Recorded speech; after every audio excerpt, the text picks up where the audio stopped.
दोस्तों, आपने कभी ऑब्ज़र्व किया है कि हमारे घर का जो इलेक्ट्रिसिटी बिल है ना, वो सडनली कुछ महीने में ज़्यादा क्यों आता है? तो उसका रीज़न है power factor. Yes, it is power factor. तो चलो आज हम पावर फैक्टर को समझते हैं।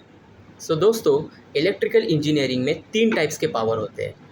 एक होता है एक्टिव पावर, एक होता है रिएक्टिव पावर और एक होता है एपरेंट पावर। फिलहाल हम ये तीनों टाइप्स के पावर के बारे में बात नहीं करेंगे। हमें ये देखना है कि पावर फैक्टर होता क्या है।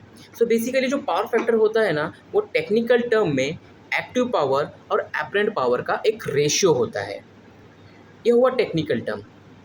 अगर एक आसान लैंग्वेज में हमें समझना है कि पावर फैक्टर, तो पावर फैक्टर मीन्स कोई भी इलेक्ट्रिकल इक्विपमेंट एक पर्टिकुलर टास्क को कंप्लीट करने के लिए इलेक्ट्रिसिटी को कैसे वेज में, कितने वेज में एफिशिएंटली यूज़ करता है, उसको कहते हैं हम पावर फैक्टर। ठीक है। तो पावर फैक्टर मतलब इलेक्ट्रिसिटी का कम से कम कंजम्पशन करना। यहाँ पे अगर करंट का कंजम्पशन कम हुआ तो पावर फैक्टर हाई रहेगा, और अगर करंट का कंजम्पशन हाई हुआ तो पावर फैक्टर लो रहेगा। इसीलिए कभी कभी हमारे घर पे जो इलेक्ट्रिसिटी बिल जो आता है ना, वो कभी कभी ज़्यादा आता है। तो क्यों आता है? तो हमें ये समझना है कि हमारा पावर फैक्टर क्या हुआ है, डिक्रीज़ हुआ है, कम हुआ है, इसीलिए करंट का कंजम्पशन ज़्यादा हुआ है।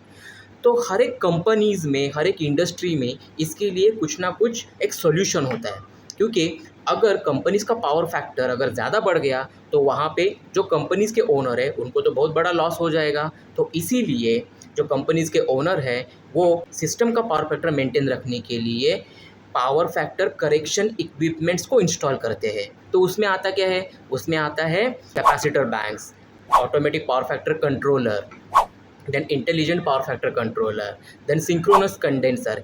ये सब इक्विपमेंट्स है जिसके थ्रू हर एक कंपनी का जो पावर फैक्टर जो है ना, वो मेंटेन रहता है। अभी मेंटेन रखना मतलब कितना रखना? मेंटेन रखना मतलब 0.99 से लेकर यूनिटी मतलब 1 तक मेंटेन रखना होता है।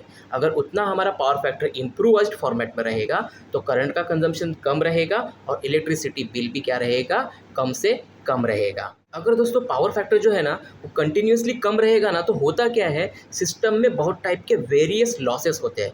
लॉसेस होने की वजह से सिस्टम इनएफिशिएंट होता है, अच्छी तरीके से काम नहीं करता, और इसीलिए करंट का कंजम्पशन ज़्यादा होता है, जो कि हमारे लिए इकोनॉमिक पॉइंट ऑफ व्यू अच्छा नहीं होता। आई होप दोस्तों कि अभी जो पावर फैक्टर का कंसेप्ट, इम्पोर्टेंस मैंने आपको जो एक्सप्लेन किया है वो आपको सही तरीके से समझ में आया रहेगा। तो अभी ये ध्यान में रखना है, कोई भी अगर आप नॉन टेक्निकल हो तो भी आप सिंपली समझना है कि अगर जितना कम हम इलेक्ट्रिसिटी का यूज़ करेंगे उतना ही हमारा पावर फैक्टर ज़्यादा अमाउंट में रहेगा और हमारा इलेक्ट्रिसिटी बिल जो है वो भी कम से कम आएगा। आई होप दोस्तों कि अभी जो पावर फैक्टर का कंसेप्ट मैंने आपको एक्सप्लेन किया वो आपको अच्छी तरीके से समझ में आया रहेगा। और डेफिनेटली अगर ये समझ में आपको आया है, आपका अगर कंसेप्ट अगर क्लियर हुआ है, तो मेरे चैनल को फॉलो करना मत भूलना। Thank you.